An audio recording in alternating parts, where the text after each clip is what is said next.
With death so near, Mother must have felt like someone on the brink of freedom, ready to start life all over again. No one in the world had any right to weep for her, and I too felt ready to start life all over again. It was as if that great rush of anger had washed me clean, emptied me of hope, and gazing up at the dark sky spangled with its signs and stars, for the first time, I laid my heart open to the benign indifference of the universe.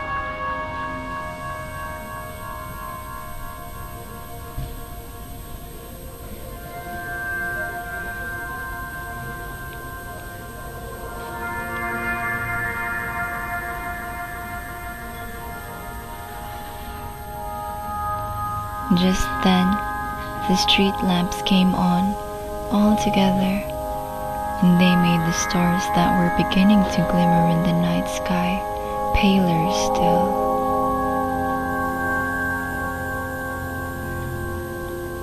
My bedroom overlooks the street from our district. Though it was a fine afternoon, the paving blocks were black and glistening. What few people were about seemed in an absurd hurry. Tomorrow, I'd be going back to work as usual. Really, nothing in my life has changed. Mother died today, or maybe yesterday. I can't be sure.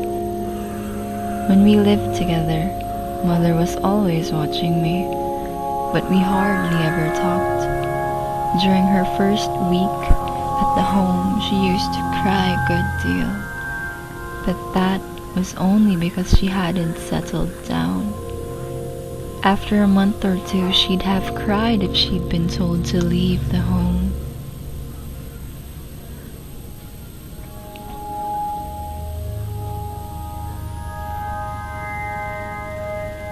I took the 2 o'clock bus. It was a blazing hot afternoon. I entered the mortuary. It was a bright, spotlessly clean room with whitewashed walls and a big skylight.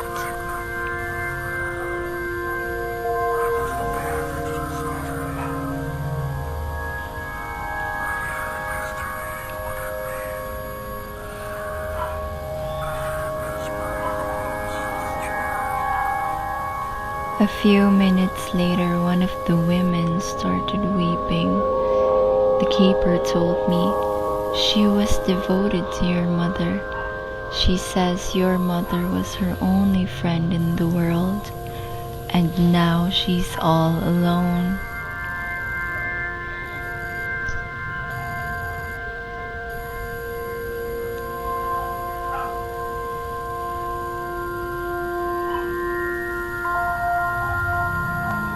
Through the sleep-bound house, the little plaintive sound rose slowly like a flower, growing out of the silence and the darkness. A moment later, she asked me if I loved her. I said that sort of question had no meaning really. But I suppose I didn't. She looked sad for a bit, but when we were getting our lunch ready, she brightened up and started laughing. And when she laughs, I always want to kiss her.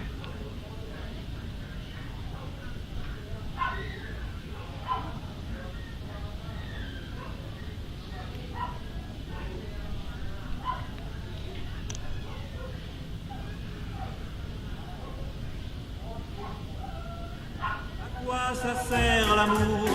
On raconte toujours des histoires insensées. À quoi ça sert d'aimer? L'amour ne s'explique pas, c'est une chose comme ça qui vient, on ne sait d'où, et vous prend tout à coup. Moi j'ai entendu dire que l'amour fait souffrir, que l'amour fait pleurer. À quoi ça... When she laughed, I wanted her again.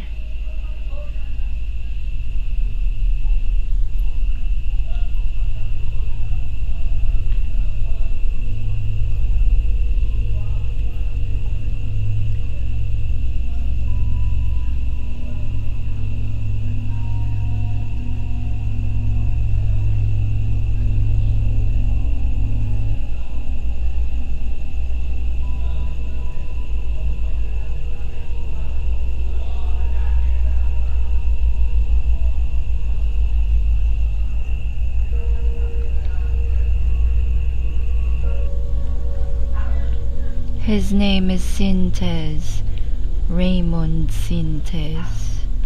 He told me he'd been having a rough house with a fellow who'd annoy him. When I made no comment, he asked me if we would like to be pals. I replied that I had no objection, and that appeared to satisfy him. He gave her enough money to keep her going without extravagance, though. He paid the rent of her room and 20 francs a day for food. He went on to explain that he'd found a lottery ticket in her bag, and when he asked where the money come from to buy it, she wouldn't tell him. Write a letter for me, a real stinker that'll get her on the road and make her repent all she had done at the same time. I'd go to bed with her, then spit in her face, throw her out of the room. Can you help me? Write it for me.